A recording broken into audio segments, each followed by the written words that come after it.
1 let's see मुझे कितने heart beats मिलने वाले हैं। भाई साहब कुछ ज्यादा नहीं हो गया ये? मतलब कुछ भी।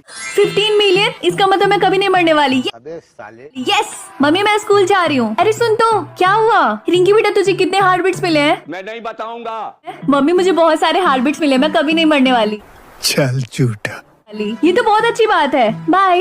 रिंकी क्या तू पीटी क्लास के लिए रेडी है? ओह नो आज तो फ्राइडे है ना, मैं भूल गई थी, मैंने अपना नया व्हाइट शूज पहना है। ओह तब तो वो पक्का गंदा होने वाले हैं। हाँ भाई हाँ। ओके स्टूडेंट, आप लोगों ने काफी अच्छे से पीटी क्लास की। Thank you sir. यार आज तो मैं पूरा थक गई। समझ रहे हो?